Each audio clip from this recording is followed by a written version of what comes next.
여러분 안녕하세요. 순천 도시남입니다. 이번에는 GVDA 이게 몇 볼트짜리일까요? 한번 보겠습니다. 스펙을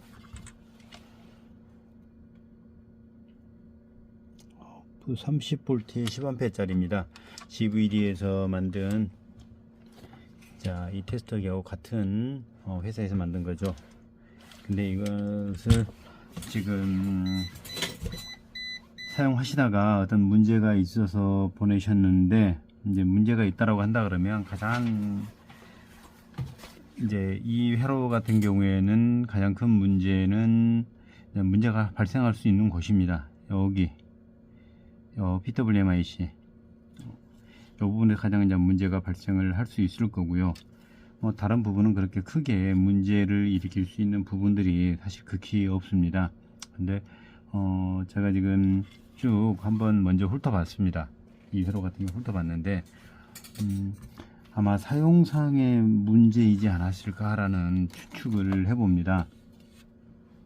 그래서 한번 몇 개만 조금 고정을 시켜 놓고 한번 보겠습니다. 움직이면 안 되니까요.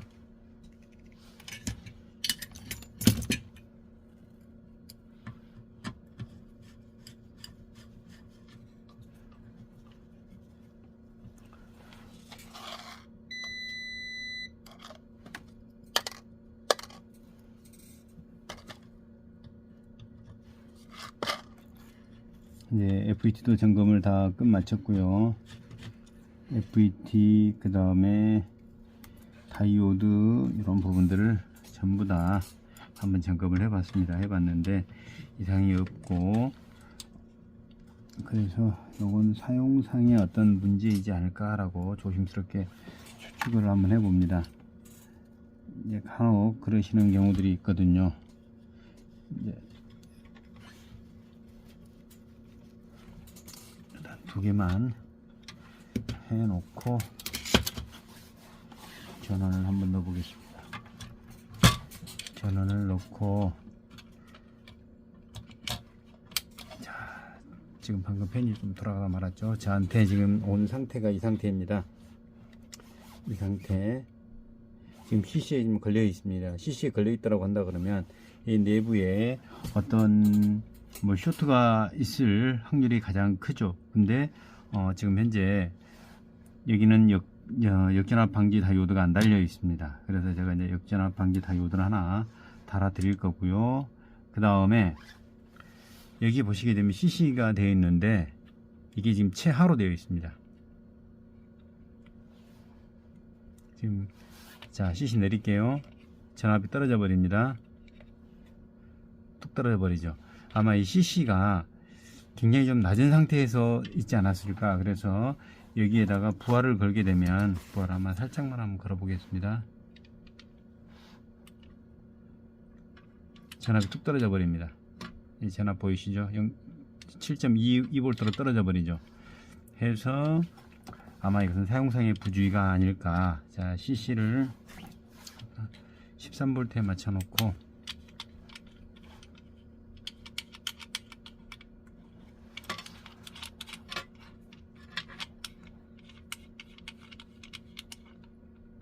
자, 이 상태에서 전원을 넣어 보겠습니다. 전원을 넣으면 지금 현재 이렇게 이상 없이 잘 동작을 하죠. 이게 지금 40W 정도 나오는데 이 CC를 이렇게 떨어버리면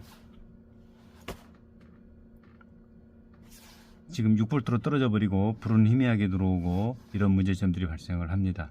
이게 다 감당을 못하는 거죠. 그래서 CC 여기에 전류는 내가 원하는 세팅치 값 정도 어느 정도 올려놓고 쓰시는 게 좋습니다. 내가 어디 이제 충전을 한다 그러면 그게 내가 5A로 충전을 하고 싶다 그러면 이것을 5A 정도의 세팅을, 제가 여기에 지금 현재 이거 같은 경우에는 LED 등이기 때문에 한 3A 정도 되는데요.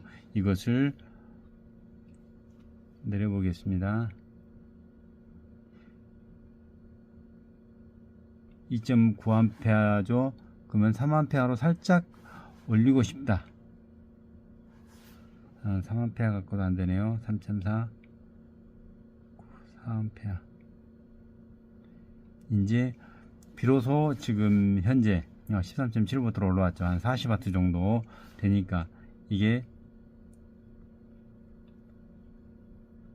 이렇게 떨어져 버리게 되면 내가 원하는 어떤 전력량이 떨어지게 되게 되면은 CCF이 들어와 버리게 됩니다. 그래서 이것을 좀 그 맞춰서 세팅을 해서 쓰시면 될 것 같습니다. 이것은 뭐 문제가 없는 제품인데 아마 저한테 오지 않았을까. 소비자분도 미처 이런 부분들까지는 잘 모르고 이렇게 하시지 않았을까라는 생각을 해봅니다. 뭐 조금 더 테스트를 해보고 뭐 제가 수리를 마치기는 할 건데요. 이것은 이것으로 수리기를 마치도록 하겠습니다. 자, 여러분들께서도 이렇게 꼭 쓰실 때에 이런 부분들 CC에 불이 들어와 있다. 그러면 이 부분은 꼭 한 번씩 체크를 해주시기 바랍니다. 이 노브가 때로는 고장이 나는 경우도 있을 수 있고요. 그래서 이 부분 꼭 체크를 하시고 보내시기를 부탁을 드립니다. 그리고 저한테 이렇게 이제 물건을 보내실 때에 사전에 이렇게 얘기가 주고 받았음에도 불구하고 내부에 어떤 그 주소, 성함, 그 다음에 전화번호 이런 부분들이 없는 경우가 상당히 많습니다. 그러면 저 같은 경우도 이렇게 다시 보내드리기에 굉장히 조금 난해한 경우가 있습니다. 뭐 하루에 평균 한 3건 4건 정도 택배가 오는데 그 많은 택배들 속에서 그분을 찾아야 되니까 굉장히 좀 어려움이 있고요. 그래서 여러분들께서 제게 보내실 때에는 안에다가 꼭 그 3종 전화번호, 성명, 주소 꼭 기재를 해주시고, 그리고 참고로 이제 수리에 도움이 되는 게 뭐가 있냐면 고장 원인을 적어주면 상당히 도움이 많이 됩니다. 예를 들어서 이 파워 서플라이 같은 경우 뭐 이제 고장이 났다 그러면 어떻게 해서 고장이 났습니다. 역전압으로 인해서 고장이 났습니다. 그러면 거의 역전압이다 그러면 이 후단부터 훑어나가면 쉽습니다. 물론 역전압으로 인해서 이 전원부까지 다 파괴되는 경우가 상당히 좀 있기는 합니다. 그러나 대부분 이 역전압이다 그런다면 이 후단부를 중점적으로 봐서 수리를 해놓고 전원부를 체크를 해나가면 훨씬 수리가 빨라질 수가 있습니다. 뭐 막 전원부부터 그런 증상을, 그런 원인을 모른다라고 한다 그러면 전원부부터 차근차근 다 뒤져야 되기 때문에 시간이 좀 많이 걸리죠. 그래서 그런 부분들 참고하셔서 보내주시면 감사하겠습니다. 여러분 오늘도 시청해 주셔서 감사합니다.